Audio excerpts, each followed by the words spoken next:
आजकाल सिलेबस खूप अवघड होत चालला, म्हणून प्रत्येक विद्यार्थ्याला योग्य गायडन्स आणि कोचिंग क्लासची गरज आहे। म्हणूनच आज मी आलो इचलकरंजीतील 44 वर्षापासून पालक आणि विद्यार्थ्यांची पहिली पसंती असलेला क्लास म्हणजेच कोहिनूर क्लास यांच्याकडे। या ठिकाणी नर्सरी पासून ते 12वी पर्यंतचे शिक्षण दिले जाते। अनुभवी शिक्षक आणि पर्सनल अटेन्शन, प्रत्येक विद्यार्थ्याला प्रॉपर गायडन्स, हेच आहे या क्लासचे वैशिष्ट्य। आणि इथे सध्या ऑफर्स देखील सुरू आहे। 10वीच्या विद्यार्थ्यांची फी 16,000 ऐवजी फक्त 12,000 रुपये ठेवण्यात आली आहे, तर 9वीच्या विद्यार्थ्यांची फी 13,000 ऐवजी फक्त 9,000 ठेवण्यात आली आहे। आणि इतर सर्व वर्गावरही भरघोस अशी सवलत मिळणार आहे। चला तर आता ऐकूया या क्लास मधील विद्यार्थ्यांचे मत। या क्लासमध्ये सर्व प्रकारच्या प्रश्नांची तयारी अतिशय चांगल्या पद्धतीने करून घेतली जाते। इथं होणाऱ्या वीकली टेस्ट आपल्या मार्क्सचा ग्राफ वाढवण्यास मदत करतात। या क्लास जॉईन केल्यापासून माझ्या मार्क्समध्ये खूप प्रोग्रेस झाले आहे। या मुलांची तर ऍडमिशन पक्क झाले, मग तुम्ही कधी घेता? कोहिनूर क्लासेस, नदीवेस नाका, गाव भाग, इचलकरंजी।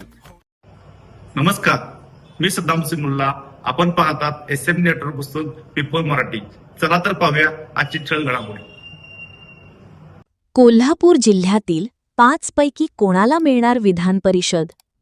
विधानसभा निवडणुकीदरम्यान कोल्हापुरात महायुतीच्या नेत्यांकडून देण्यात आलेली आश्वासने आता पूर्ण होणार का, असा प्रश्न नागरिकांमधून उपस्थित होत आहे।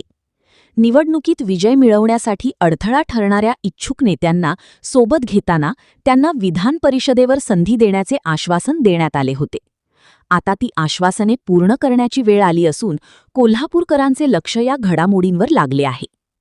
विधान परिषद निवडणूक जवळ आल्याने या निवडणुकीत संधी मिळावी यासाठी कोल्हापुरातील इच्छुक नेत्यांची धडपड सुरू आहे। आपल्याला दिलेल्या आश्वासनाची आठवण करून देण्यासाठी त्यांनी मुंबई वाऱ्या सुरू केल्या आहेत। या नेत्यांचे काय करायचे, आमदारकी द्यायची की महामंडळ, याबाबत महायुतीतील नेते विचारमंथन करत आहेत। एकूणच कोल्हापूरला यातून नवे पद मिळणार का, याची उत्सुकता नागरिकांना लागली आहे। कोल्हापूरवर नेत्यांचे प्रेम। कोल्हापूरच्या राजर्षी शाहू महाराजांचा वारसा देशासह जगभर पोहोचलेला आहे।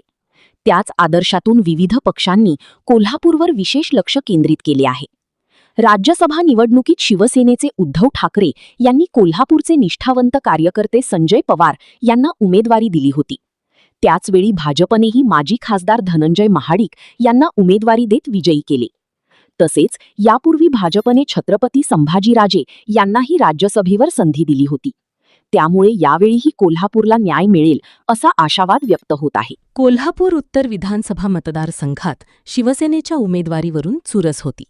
विद्यमान आमदार राजेश क्षीरसागर यांच्यासोबतच शिवसेनेत प्रवेश केलेले माजी नगरसेवक सत्यजित उर्फ नाना कदम हेही इच्छुक होते। त्यांना उपमुख्यमंत्री एकनाथ शिंदे यांनी विधान परिषदेचे आश्वासन दिल्याची चर्चा आहे। तसेच भाजपकडून इच्छुक असलेले नेते महेश जाधव यांनाही पक्षनेतृत्वाकडून आश्वासन मिळाल्याचे बोलले जाते।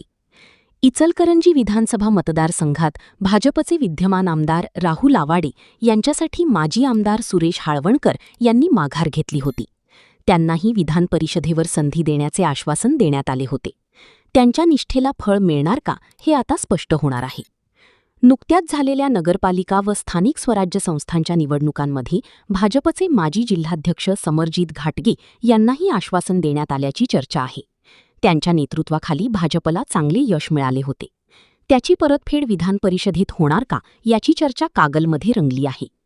निष्ठावंत बाबासाहेब पाटील आसुर्लेकर यांच्या नावाची चर्चा। राष्ट्रवादी काँग्रेसचे नेते अजित पवार यांनी जिल्हाध्यक्ष बाबासाहेब पाटील आसुर्लेकर यांनाही विधान परिषदेचे आश्वासन दिल्याची माहिती समोर आली होती। जिल्हाध्यक्ष झाल्यापासून त्यांनी जिल्हा परिषद व पंचायत समिती सदस्य निवडून आणण्यासाठी मोलाची कामगिरी केली आहे। तसेच पक्षनिष्ठ नेता म्हणून त्यांची ओळख आहे।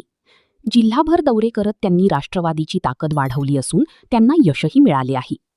आता या सर्व आश्वासनांची पूर्तता कोणाच्या वाट्याला येणार, याकडे कोल्हापूरकरांचे लक्ष लागले आहे। महायुतीचे नेते आपले शब्द पाळणार का, हा प्रश्न